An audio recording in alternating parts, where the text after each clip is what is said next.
Hello friends, Radhe Radhe सभी को। जय श्री कृष्णा। आप सभी को दिवाली की बहुत बहुत हार्दिक शुभकामनाएं। आप सभी पर माता लक्ष्मी की कृपा हमेशा बनी रहे। आज हम दिवाली की पूजा विधि के बारे में बात करने वाले हैं। तो इसके लिए आपको पता है कि शाम के टाइम दिवाली की पूजा की जाती है। तो इस दिन आप अच्छे से वस्त्र पहन लें, साफ अपने पूरे घर की साफ सफाई करने के बाद आप माता लक्ष्मी की चौकी लगा लें।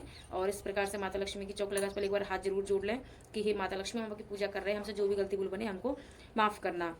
तो इस प्रकार से आप जो दिवाली का कैलेंडर लेके आए हैं, आप वो भी अपने ऐसे दीवार पर स्थापित कर लें। और फिर हमने देखो चावल, जो चावल को अक्षति बोलते हैं, ये हमने चावल से हमने स्वास्तिक बना रखा है। चौकी पर लाल कपड़ा बिछा लिया, चावल से स्वास्तिक बना लिया है।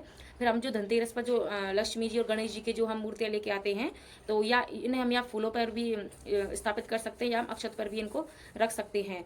और या आपके पास जो धातु की, आप अपने घर पे मंदिर में ही जो लक्ष्मी गणेश जी की जो मूर्ति रहती है, आप उन्हें भी ऐसे स्थापित करके पूजा कर सकते हैं। इसके बाद जो हमारी धन के वो होते हैं, सोना चांदी और जो धन होता है, आप उसे भी इसमें ऐसे रख देंगे, क्योंकि हमें ये पूजा में पूजनी होती है। हमारे पास जो धन होता है और सोना चांदी होता है। इसके बाद जो हम धनतेरस पर कटोरी गिलास लेके आते हैं, तो उनको भी हम इस प्रकार से अपनी पूजा में रख लेते हैं। एक छोटा दीपक रखते हैं, एक बड़ा दीपक रखते हैं। ये जो बड़ा वाला दीपक होता है, ये तेल का बना रहता है, क्योंकि इसमें अधिक से तेल भरा जाता है।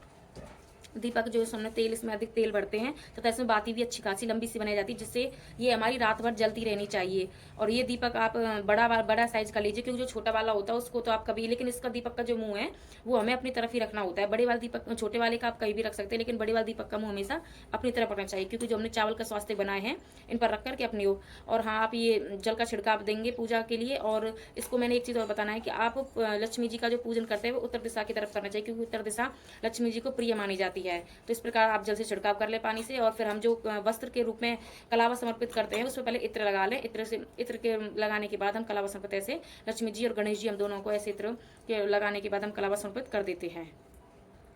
इसमें हमने आपको भी बताया है कि ऐसे हमको सभी को कलावा समर्पित कर देना है, गणेश जी, लक्ष्मी जी, प्लस में जो हमारा ये धन है, सोना चांदी, इनको भी। इसके बाद हम क्या है, सभी को हम क्या, चंदन जो हमारे पास होता है, रोली चंदन, इन सभी को हम तिलक लगाएंगे। जो भी हमारे पास हमने मूर्तियाँ, जो अपनी लक्ष्मी माता की, गणेश जी की, प्लस में जो हम अपना कैलेंडर लेके आए हैं दिवाली के लिए, उसमें भी सभी को क्या है, हम ऐसे चंदन टीका लगा देंगे। जो हमारे साथ ये धन हमारा जो है, सोना चांदी, इनको भी हम टीका कर देंगे। प्लस में जो हमारा ये दीपक होता है, इसमें भी हम अपना रोली चंदन लगा देंगे। ये दोनों दीपक हैं, दोनों में ऐसे हम टीका कर देते हैं रोली से, और चंदन भी लगा देते हैं। इनमें लगाना जरूरी होता है ऐसा। और फिर इसके बाद हम माता रानी, जो माता लक्ष्मी है, उनके लिए हम गुलाब का फूल समर्पित करते हैं, क्योंकि गुलाब का फूल हमारी माता लक्ष्मी को बहुत ही ज़्यादा प्रिय है। आप गेंदा का फूल भी ले सकते हैं, तो गेंदा का फूल समर्पित कर सकते हैं, लेकिन गुलाब का फूल ज़्यादा प्रिय मान जाता है। और जैसा कि आपको पता है कि दिवाली के आसपास कमल का फूल मिल ही जाता है।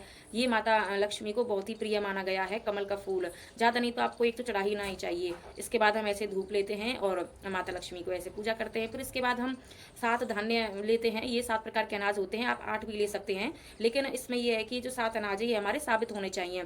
साबित मतलब टूटे फूटे नहीं होने चाहिए। इससे क्या है कि अगर हम इनको ऐसे माता लक्ष्मी को समर्पित करते हैं, तो हमारे घर में धन धान्य की कभी कमी नहीं होती। हमारा घर हमेशा भरा पूरा रहता है, धान्य की कभी कमी नहीं आती है। और प्रसाद के रूप में हम माता लक्ष्मी को बतासे समर्पित करते हैं। बतासे के बाद हम खील वगैरह भी चढ़ाते हैं। और अगर आप दिवाली के लिए मिठाई लेके आए हैं, या आपने घर में बनाई हैं, या आप बाजार से लेके आई हैं, तो मिठाई का भोग आप माता लक्ष्मी को, गणेश जी को, सभी भगवानों को लगा सकते हैं। पंचमेवा ले सकते हैं, या जो ऋतु फल होते हैं, 5 फल के रूप में आप फलों का भी भोग माता लक्ष्मी को, गणेश जी को, सभी भगवानों को इस दिन लगा सकते हैं। इसके बाद हम एक लोटा में जल लेते हैं। अब जल रखने के बाद अब इसके हम पान का पत्ता लेते हैं, और उसमें अपने हम खील, बतासे, जो भी हम भोग की प्रसाद की सामग्री लेके आए हैं माता लक्ष्मी का भोग लगाने के लिए, तो इस तरीके से हम पान के पत्ते पर रख के माता लक्ष्मी से प्रार्थना करते हैं कि आप इनको स्वीकार करें, भोग लगाएं। हे माँ, जो गलती बनी है उसको भी क्षमा करना। इस प्रकार से हम माता लक्ष्मी का हम प्रसाद के रूप में ऐसे भोग लगा देते हैं। फिर इसके बाद हम कुछ खील अपने हाथ में लेते हैं और अपनी माता लक्ष्मी के ऊपर इस प्रकार से खीलों से वर्षा करते हैं।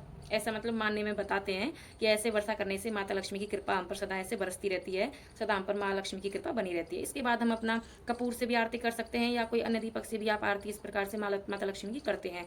कहीं कहीं के लोग ये बताते हैं कि हमारे यहाँ माता लक्ष्मी की आरती नहीं की जाती है, लेकिन हमारे यहाँ तो मैं बचपन से देखती आई हूँ कि हम तो पूरे परिवार के सहित शाम के टाइम प्रदोष काल में सभी पूरा परिवार मिल करके ही माता लक्ष्मी की आरती, पूजा करने के बाद पूरी आरती माता लक्ष्मी की हम जरूर एक साथ सभी मिल करके करते हैं। और इसके बाद पूजा आरती करने के बाद हम माता लक्ष्मी से प्रार्थना करते हैं, हे माँ लक्ष्मी, हमसे जो गलती भूल बन गई हमको क्षमा करना।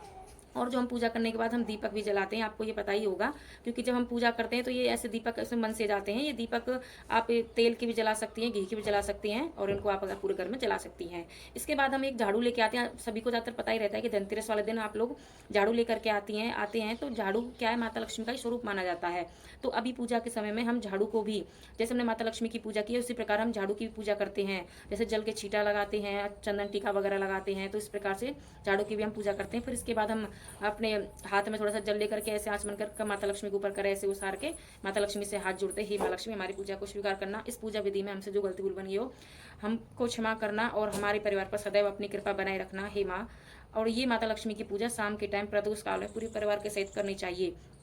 और देखो, ये बताया जाता है कि जो माता लक्ष्मी पर जो हमने प्रसाद चढ़ाया है, ये अपने ही परिवार में बांटना चाहिए। हाँ, अगर आपको आस पड़ोस में कहीं प्रसाद बांटना है तो आप अलग से मिठाई वगैरह लेके प्रसाद बांट सकते हैं, लेकिन जो माता लक्ष्मी प्रसाद चढ़ाते हैं वे अपने परिवार में ही सब देना चाहिए। और आशा करती हूँ आपको मेरी जानकारी सभी को अच्छी लगी होगी। प्लीज़ अगर चैनल पर नए हैं तो हमारी वीडियो को लाइक करें, कमेंट करें और सब्सक्राइब करना ना भूलें। आप लोग जानते हैं कि सब्सक्राइब हमारे लिए बहुत मायने रखता है, तो ऐसी जानकारी मैं लेके आती रहती हूँ। तो आप सभी को दीपावली की हार्दिक शुभकामनाएं। राधे राधे सभी को। माता लक्ष्मी की कृपा आप सभी पर ऐसे ही बनी रही। राधे राधे सभी को।